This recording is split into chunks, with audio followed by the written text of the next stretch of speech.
Hey, it's your boy MD, and welcome back to my attempt at a Persona 5 Royal Nuzlocke. And that welcome back phrase means that this isn't the first video in the series. And if you haven't seen it, I highly recommend you do. The rule set for this challenge run is very long and complex, and I go into complete depth in part 1. But as there will be in all these videos, the summarized version of the rules is in the description, or here they are on screen for a second if you want to pause to read it. Last video we ended with my game crashing and refusing to restart during Ryuji's Rank 10 Confidant event. So, I had no other choice but to uninstall and reinstall the game, as this is a known bug. This seems to be the safest fix, but was it my save corrupting that broke the game? Upon opening the game, I do see all my save files are there, but will it load?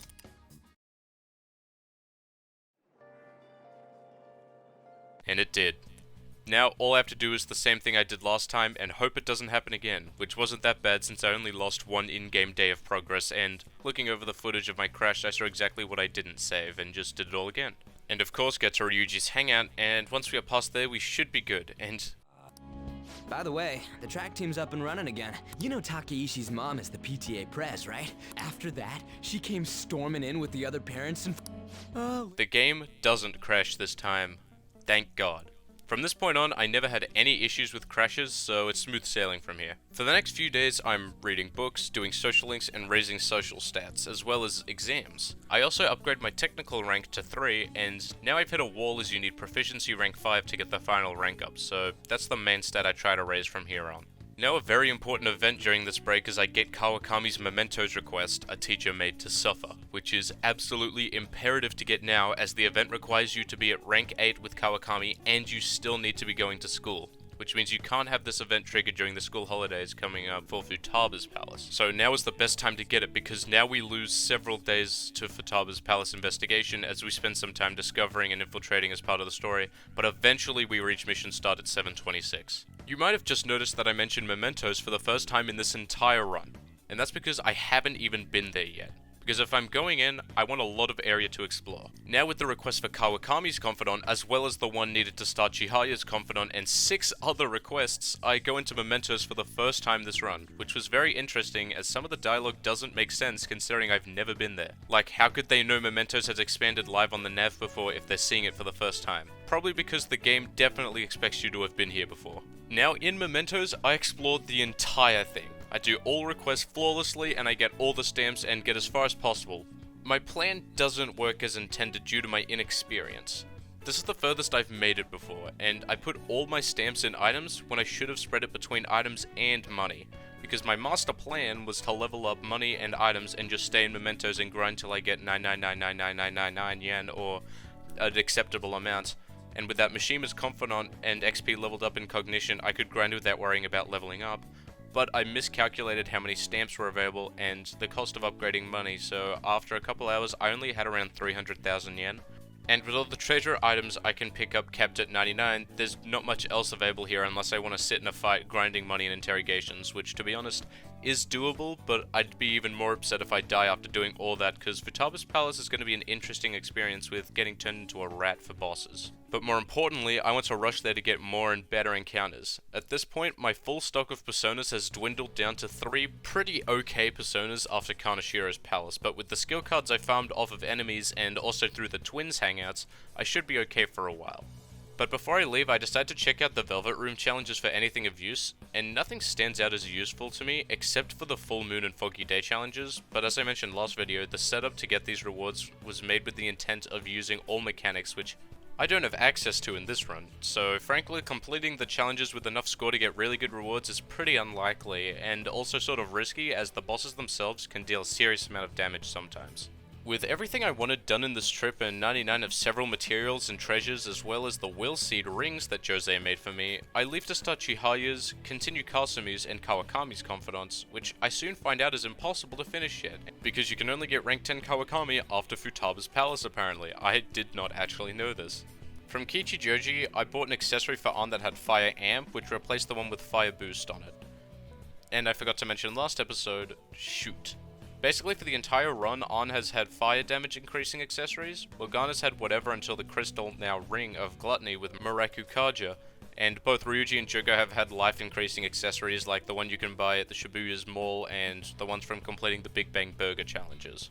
I then begin to infiltrate Futaba's palace only a bit later. The small amount of XP I gained during the Mementos trip made the earlier parts of the palace easier, like getting trapped after retrieving the thing for Futaba from the very underwhelming boss in town, which didn't pose any threat whatsoever.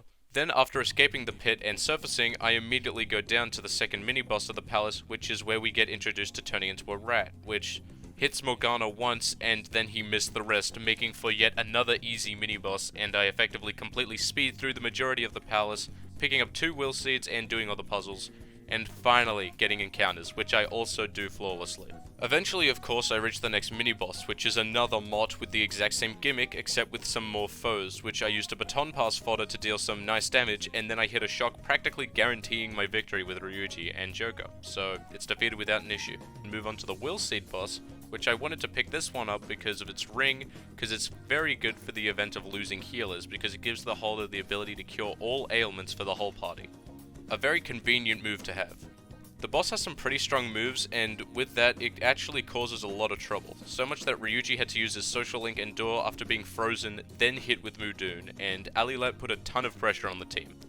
I had to go very defensive, and Morgana only learns Meteorama at the level cap, so it was going to be a tough recovery, but with mindfulness, I clawed my way back to higher HP and thankfully took it down deathless, which nearly went wrong to Arn missing a sleep again. But now with the Skull of Wrath, I reach the end of the palace where I can send the calling card, and I unlock the ability to strengthen personas in the Velvet Room, which, with my few encounters, I probably won't do for a while. So while I'm in the palace, I grab some skill cards and actually enter a hostage situation, but luckily they only wanted money, so I paid and went on with the grind, but not all the way to the level cap of 34, as what I actually do is leave the palace and head back to Mementos for something that unfortunately wasn't available on my first trip. So when I'm in there, I not only grind to the level cap, but in doing so, I get enough flowers to afford a particular item in Jose's shop. As you know, my current team consists of the original 4, which includes Ryuji, who has a wind weakness, which is Wakaba's element of choice.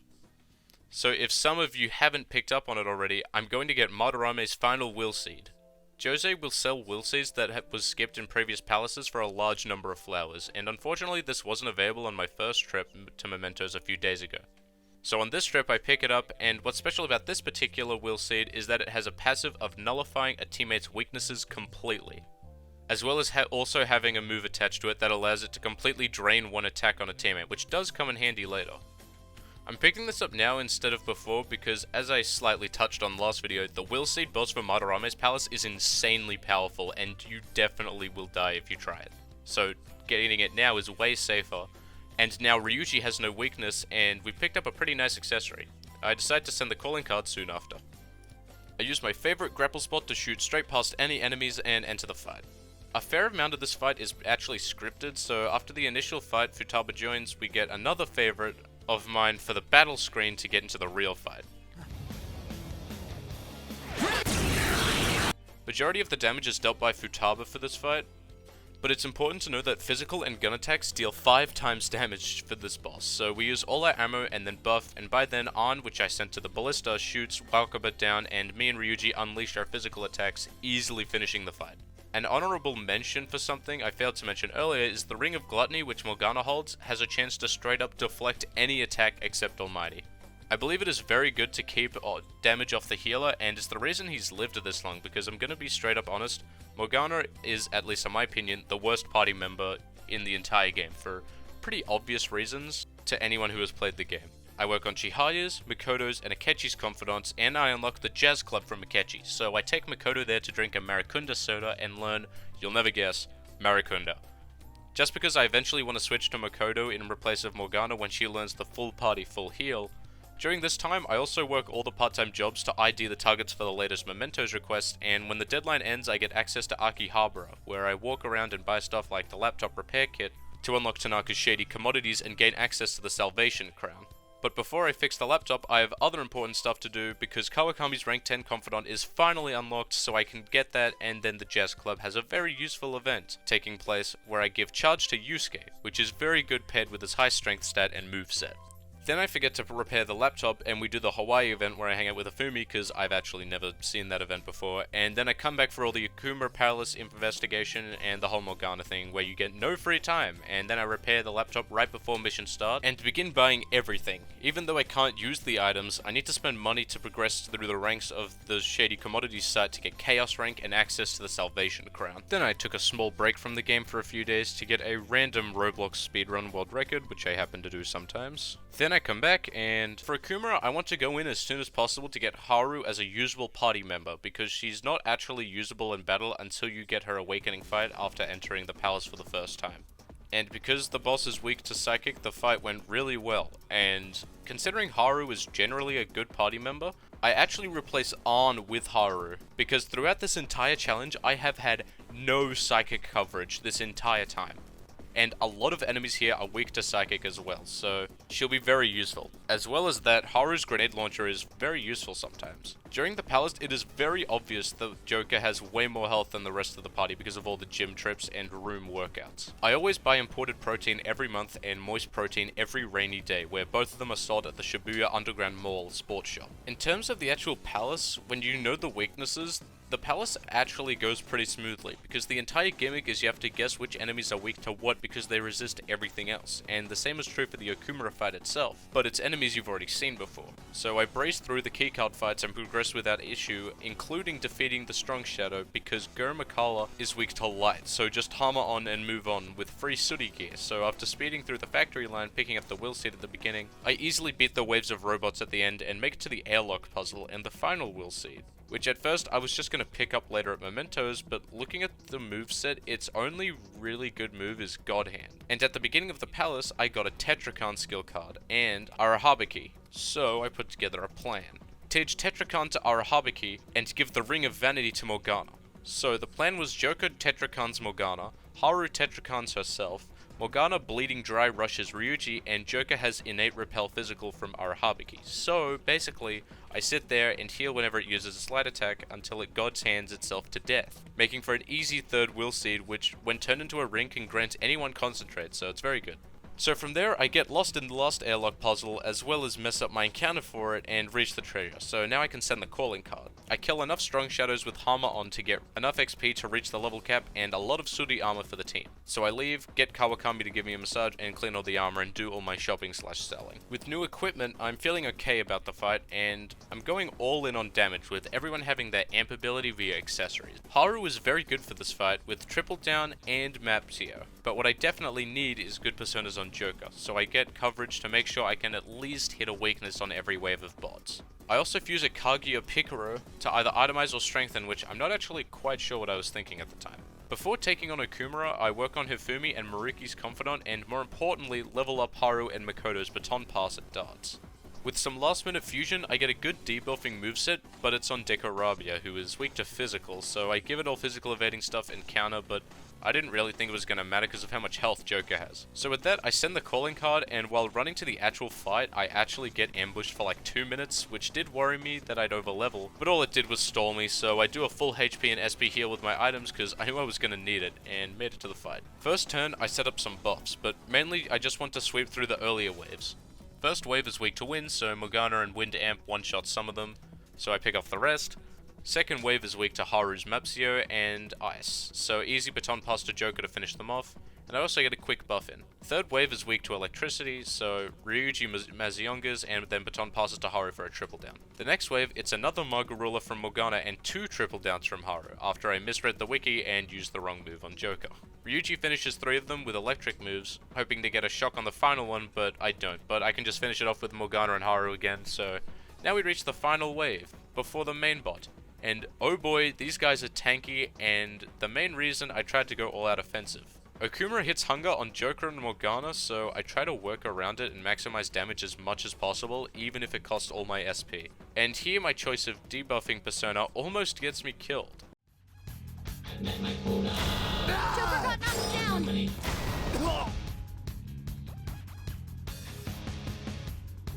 For our company. For our company. So So if Ryuji didn't hit that shock, I would have just up and died, so that was close. So more damage with Haru, and I barely kill 2, so just 2 left. I get to Joker, and I do not have any curse or gun moves on any personas. I even looked at a persona with triple down and gun boost, and I didn't think I'd need it. And I'm so unbelievably close, so I just have to try for shocks, and I didn't get a shock or a kill. Then Ryuji uses Swift Strike and kills the second last, and only hits the last 2 times. Which Swift Strike can hit 2 to 5 times, and Morgana does his move. They are literally one hit. Ryuji had to hit it literally one more time with Swift Strike, but I get the worst luck possible and he runs, and it only gets worse from there. He runs and I have to try and win in 1 turn because he will always sacrifice order immediately. So I spend 1 run through setting up to destroy them next turn, and Haru gets hit with a Megaton Raid, then given defense down, which I get rid of with Dekunda, but still next turn Selfless Devotion completely destroys Haru and kills her instantly. 3 teammates to deal with the hardest wave, and I don't have any curse attacks whatsoever, and I can't make a recovery. Futaba does even a full party Heat Riser, and it still wasn't enough. I can only hit a single weakness, and I couldn't make it, so slowly I struggle. Morgana joins her, then with no healer and Selfless Devotion, Ryuji and Joker perish. Get up! Joker! Joker! I didn't actually beat the Nuzlocke yet. As I said in the first video, this was my best attempt I got in 2 months of on and off trying, and you might be wondering if I beat it. So let's get right in. This made me question a few things. Why did I change the items rule? Is this possible without Mountains of Luck? Should I change the item rules to the poll results? But this run was really good, and of course it had to die to Okumura's Palace, which isn't very liked by a lot of people, but in any case, this was technically only around the midpoint of the challenge in terms of palaces, which really makes me wonder if I made it too hard or if I'm just bad, which could be possible looking at it now. I think I could have won if I just used Morgana's Slingshot instead of using Gorilla, as all the enemies are neutral to gun. So although Ryuji could have just hit 1 more time with Swift Strike, I also messed up under the pressure of being so close to winning. So it is possible, but this really shows that every single decision matters in battle, and for those of you who have watched my Persona 4 series, this is why I never lowered the level cap in this run, because on hard, this game always keeps you on your toes for bosses. But don't worry, this isn't where the series ends. Having explained the rules and strategies in these 2 parts, I can guarantee that part 3 will be a complete run-through of the whole game, where I will try my best to win. I want to get to at least Yaldabaoth, and I'll be happy. But the absolute minimum would be beating Sai's Palace and getting the bad ending, which I wouldn't be happy with, and I'd say it's a fair chance that you guys wouldn't either, but it would at least prove it's possible to end the game with these rules. But theoretically, it's quite possible, because as you've seen, I got pretty far without items in battle. The reason I'm conflicted is no items is quite hard, but even 1 item per teammate per battle, which won the poll, would make it a bit too easy. But yet again, in the poll, I did come up with alternatives that could provide a place in between too hard and too easy. But I think it's still very possible without items, it's just I was bad. But for now, I think I'm gonna stick with the no items at all in battle rule, as long as I craft White Rider, which is the persona I was talking about earlier with triple down and gun boost, it's very possible. And also it was definitely my fault for not getting a persona with multi-hit curse or psychic moves. So in the future, part 3 will be a complete run-through. Because I've already covered so many strategies now, it won't take as much time to get back to where we're up to, and then I can just continue talking about the rest of the game because we have new strategies to use starting from there. Thank you for spending your time with me, and I hope you continue to. So if you don't want to miss part 3 when it comes out eventually, and like if you enjoyed. I'm not going to get back into attempts immediately, as doing this has put off other things I need to get onto, but I promise I will be back.